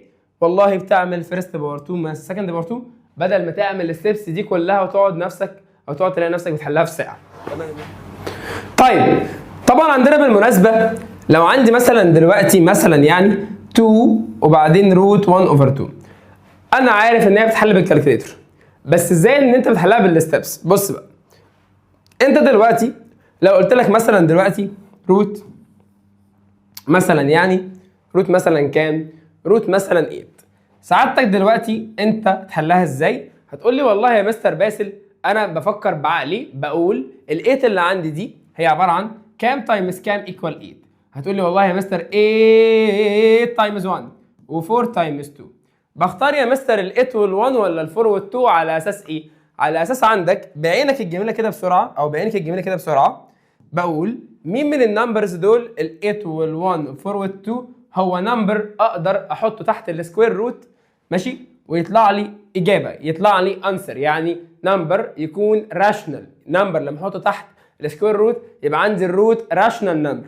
هتقول لي ينفع ال8؟ اقول لك هل ال8 دي بذمتك ليها انسر راشنال؟ هتقول طبعا لا مش هينفع. يبقى امسح بسرعه يا مستر باسل ال8. طيب ينفع ال1؟ برده مش هينفع. امسح بسرعه يا مستر باسل ال1. طب ينفع الفور؟ اه ينفع. تعلم على الفور واللي جنبها، وبعدين هتقول لي تحتها كده ايكوال سكوير روت، هتشيل ال 8 تحط مكانها 4 تايمز 2، وبعدين هتقول لي مين لو سمحت لي انسر، ال4 ولا ال2؟ تقول لي والله يا مستر مين اللي عارف اعمله سكوير روت، ال4 ولا ال2؟ تقول لي والله يا مستر سكوير روت لل4 ليها اجابه اللي هي ب2، ومين اللي ملوش اجابه اللي هي ال2، سيبها زي ما هي جوه السكوير روت، اصبح عندي 2 روت 2.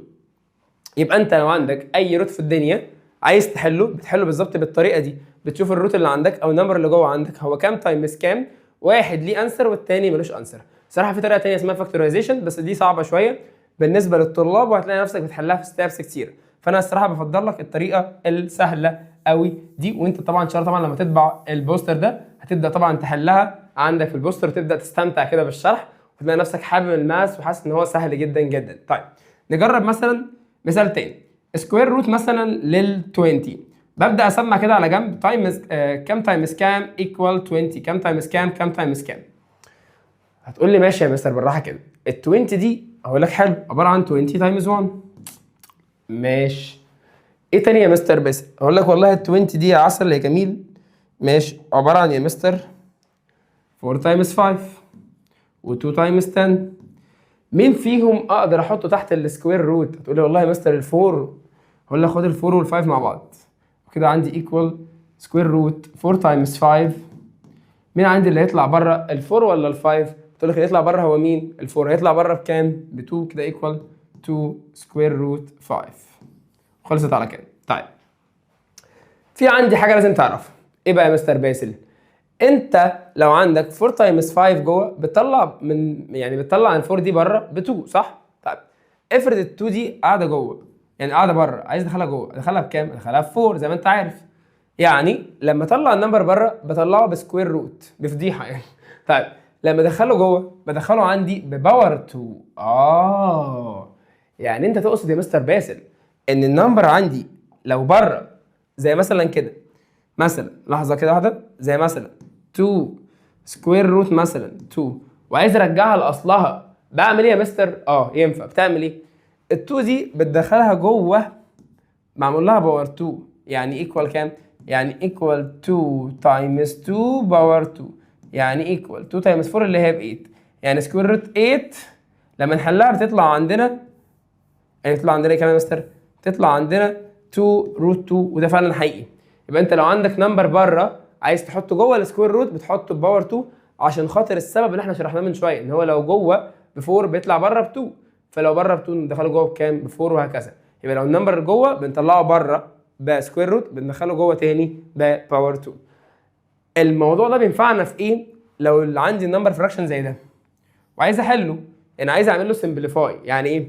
يعني عندي كده مش هيتحل، فايه الحل؟ التول اللي بره دي، لحظه كده، التول اللي بره دي بدخلها عندي جوه، بس مش بدخلها عندي جوه ب2. ازاي؟ على جنب بس كده، حل بس السؤال ده كده بالتفصيل على جنب، تعالى كده ثانيه معايا على جنب بالتفصيل الممل اهو. طيب عندي دلوقتي 2 سكوير روت 1 اوفر 2، عايز احلها، فانا لازم اعمل ايه؟ لازم عندي ادخل ال2 دي جوه. طالما عندي ادخلها جوه، ادخلها جوه ازاي؟ هدخلها جوه عندي اولا بالتايمز مع النمبر، بس ادخلها عندي بباور 2. مش دي كانها اوفر 1؟ هتقول لي ايوه والله يا مستر، يبقى مش ده فراكشن تايمز فراكشن بيتعمل ازاي؟ بتعمل ده تايمز ده وده تايمز ده. افتكرت 1 تايمز 2 باور 2، يعني 1 تايمز 4 بكام؟ 4 اوفر 2، يعني ايكوال سكوير روت 2. ودي كده عندنا السمبليفاي بتاعها، كده عندنا 2 روت هاف ايكوال سكوير روت 2 ان سمبلست فورم. فهمت عندي لو نمبر بره بدخله جوه ازاي؟ بدخله جوه عندي باور 2. ماشي يا مستر باسم، ماشي يا مستر باسم. الصراحه يعني كلام من القلب للقلب. المراجعه دي هتلم معاك الدنيا قوي، وهتخليك لو انت مذاكر بتراجع، ولو انت ناسي بتذاكر، تمام؟ بس انت الصراحه هتقع وقعه جامده قوي في المراجعه دي لو انت اعتبرت الفيديو على انه وقته بيخلص. لازم تعتبر الفيديو على انه معلومات مهمه بتتقال، يعني كل دقيقه بتكلم فيها عن معلومه او كل معلومه مكتوبه هي لها معنى. يعني انا ملخص لك 6 دروس خدناهم مع بعض في كام ورقه، فطبيعي تلاقي نفسك كل معلومه لها معنى. فطبيعي لو انت فهمت ال3 ورقات دول هتبقى باذن الله باذن الله جامد جدا في الماس لو انت ما عندكش اي دروب في الدروس اللي انت فاهمها دلوقتي دي. اوكي طبعا ده طبعا كده قلناه من شويه مفيش اي مشكله. طيب وده طبعا كده برضو قلناه من شويه اللي هو موضوع الكونجكت نمبرز اللي احنا شرحناه، لو بعمل لهم ملتبلاي بيكون عباره عن الفيرست باور 2 والسكند باور 2، بعمل لهم بلس، رايي تعملوا اصلا بلس عادي وتسيبك من الرولز دي. اوكي طيب عندنا دلوقتي حاجه برضو مهمه جدا جدا جدا قلناها برضو من شويه، عاوزين برضو نشرحها تاني. السؤال ده لحظه واحده، السؤال ده تعالى كده ثانيه نحله برضو مع بعض. ازاي نعمل سمبليفاي للسؤال ده؟ لحظه بس كده واحده هنجيبه بس هنا ونكبره خالص اهو. ازاي عندنا لو ظهر عندنا مثلا 2 over root 3، كنت انت بتعمل times up and down by the same root، يعني بتعمل times root 3 تحت وتايمز root 3 فوق. طيب افرض عندك جالك مثلا مش root 3، جالك مثلا حاجه بلس حاجه زي دي او حاجه ماينس حاجه، تعمل ايه؟ بكل سهوله انت بتعمل تايمز الكونجكت نمبر بتاعها. يعني ايه؟ يعني انت سعادتك بتعمل times up and down by the conjugate number، لو هو بالظبط اللي هو root 7 root 3، بس الفرق طالما هي عندي نيجاتيف بحط هنا بوزيتيف بس، وهنا برضه نفس الكلام root 7 بلس root 3، وابدا احلها عادي خالص. ازاي عندي يا مستر باسل ببدا احلها يا مستر باسل؟ هقول لك والله يا حبيبي احنا قلنا من شويه اي نمبر تايمز الكونجكت بتاعه عباره عن الفيرست باور 2 ماينس السكند باور 2، يعني بتعمل ايه؟ يعني بتعمل عندك روت 7 دي باور 2 ماينس روت 3 باور 2. ماشي حلو، اهي مستر ايكوال، اهي مستر فراكشن، اهي مستر اهي روت 7 معمول لها باور 2 ماينس روت 3 يا مستر باسل معمول لها باور 2. حلو قوي كده. وخدنا برده من شويه ازاي بتعمل النمبر تايمز براكت اللي هو موضوع الديستريبيوتيف بروبرتي. تعملها ازاي؟ تعمل النمبر ده تايمز الفيرست مره وتايمز السكند مره، صح كده؟ تايمز السكند مره، صح يا مستر؟ يعني بتعمل عندك يا حبيبي يا جميل يا طالب بريب 2 يا عبقري 4 تايمز روت 7 و4 تايمز روت 3. حلو، 4 تايمز روت 7 ب 4 روت 7، وبتعمل عندك 4 تايمز روت 3 بكام؟ ب 4 روت 3. تمام، في منهم بلس. تمام، وبعدين بعد ما تعملهم مع بعض ايه اللي بيحصل عندك؟ بيحصل عندك حاجه مهمه جدا. ايه بقى؟ دي بتكنسل دي، ودي عندك برضه بتكنسل سكوير روت، بتبقى عندك كام؟ بتبقى عندك 7 ماينس 3 اللي هي ايكوال 4. واكتب اللي فوق زي ما هو اللي هو ايه؟ اللي هو 4 روت 7 بلس 4 روت 3. طبعا بالمناسبه حطها عندك على الكالكوليتر هيطلع لك ان سمبلس فورم روت 7 بلس روت 3. عايز تعرف ليه؟ هنتقابل في ليسون 1 فيورت 2 وهقول لك اشمعنى الفور اتكنسلت عندنا عشان حاجه اسمها جريتست كومن فاكتور بتاع النيميريتور والدينومينيتور. ماشي يا مستر باسل؟ طيب انا دلوقتي لو بحل طبعا السؤال طبعا ده كده انت فهمته، بعمل تايمز الكونجكت نمبر بتاعه. طيب ده طبعا سهل طبعا جدا، لو عايز طبعا تحله جرب تحله لوحدك مفيش اي مشكله. تمام، ده برضو عندنا الفكره اللي احنا شرحناها من شويه، بتعمل تايمز روت 7 تايمز روت 7 تايمز اسمه ده تايمز روت 7 بلس روت 3 اللي احنا حليناها من شويه اب اند داون، وبيطلع لك في الاخر روت 7 بلس روت 3 وهكذا. طيب ده برضو كده شرحناه من شويه ان لو عندك نمبر بره بتدخله جوه بتعمله باور 2 مفيش اي مشكله، لو عندك نمبر بره كيوب روت بتدخله بقى جوه باور 3. تمام، وده طبعا مثال طبعا عليها، دخل طبعا 3 طبعا جوه ب 9، دخل 2 طبعا جوه ب 8 عشان طبعا باور 3. طيب قلنا برضو من شويه قوانين برضو مهمه جدا، ان احنا قلنا ان عندنا الروت تايمز الروت بنعمل النمبرز اللي جوه الروت تايمز بعض وبنحلها. وقلنا برضو عندنا برضو ديفايدد نفس الكلام، بنعمل برضو النمبرز اللي جوه الروت وبنعمل لها ديفايد، يعني تايمز او ديفايدد بتعمل النمبرز اللي جوه الروت تايمز او ديفايد. تمام تمام يا مستر باسل؟ تمام اوكي. وقلنا برضو عندنا الحته برضو دي مهمه جدا جدا جدا جدا في الليسون 5 يا مستر باسل، اللي لو عندنا بنعمل تايمز لنفس النمبر، بمعنى عندنا مثلا ايه؟ عندنا مثلا روت 2 تايمز روت 2 تايمز روت 2 تايمز روت 2 تايمز روت 2، ممكن تكتبها مره واحده بس روت 2 وتشوف عندك متكرره كام مره. يعني دي كده 1 2 3 4 5، فبكتب عندنا روت 2 باور 5. يبقى روت 2 باور 5 دي يا مستر باسل معناها ايه؟ معناها ان انا بكرر عندي روت 2 5 تايمز، يعني 5 مرات. طبعا بنسمي طبعا دي عندنا بيز وبنسمي دي عندنا باور او بيس باور. تمام يا مستر باسل. افرض قلت لك مثلا على سبيل المثال، تعالى ما انا عارفك عاوز تجري من الفيديو وتقفله بسرعه. بالمناسبه لو انت كملت لحد الدقيقه دي قول لي شكرا جدا يا مستر باسل، انا كملت لحد الدقيقه كذا، وحدد الدقيقه اللي انت كملت لحد عندها. اوكي. لو عندنا مثلا دلوقتي نيجاتيف روت 5 اول باور 4 من الكتاب المعاصر، بنحلها ازاي؟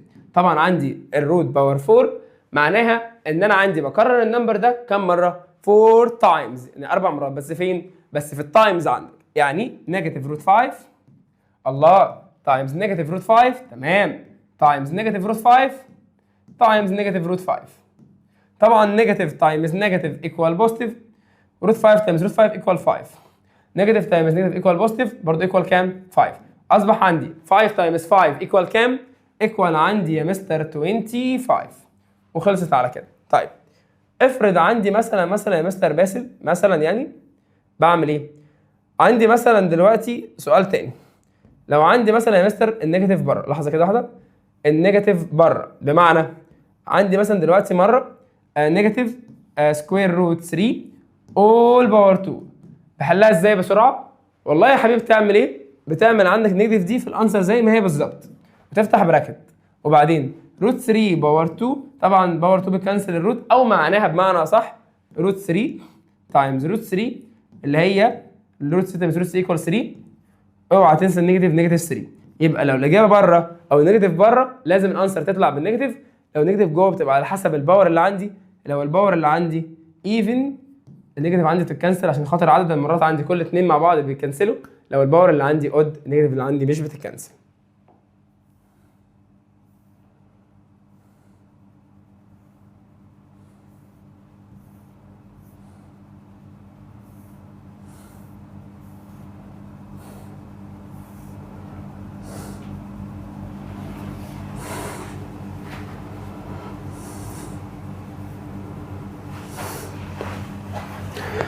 اخر ملخص معانا في الفيديو هو ليسون 1 في يونت 2. بص بقى كده، الموضوع عندنا بكل بساطه ان انت اولا لازم تتفرج على الفيديو اللي هو بتاع الفاكتورايز عن طريق الجي سي اف اللي هو ليسون 1 في يونت 2، عشان مهم جدا جدا جدا، هيوضح لك الموضوع بالتفصيل الممل ومن اين جه الدرس ده. بس بسرعه كده انت بتعمل ايه في ليسون 1 في يونت 2؟ انت ازاي بتجيب الجي سي اف بتوين تو فاكتورز عامه. بص بقى كده، عندك مثلا دلوقتي 6 اكس باور 2 و15 اكس. 6 دي بتشوفها هي كام تايمز كام؟ 2 تايمز 3، وال15 5 تايمز 3. والاكس باور 2 معناها اكس تايمز اكس، والاكس معناها اكس. بتاخد عندك النمبرز او الفاريبلز الاثنين مع بعض، المتكرر فوق وتحت. تمام؟ اصبح عندك المتكرر فوق وتحت هو 3 واكس واكس بتكرر الاكس. كده عندنا جي سي اف ايكوال اكس. يبقى لو طلب الجي سي اف بعمل الطريقه دي ما بين النمبرز والفاريبلز.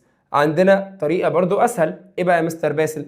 لو عندنا مثلا دلوقتي مثلا طلب الجي سي اف ما بين ال 15 اي باور 2 مثلا نخليها 5 اي باور 3.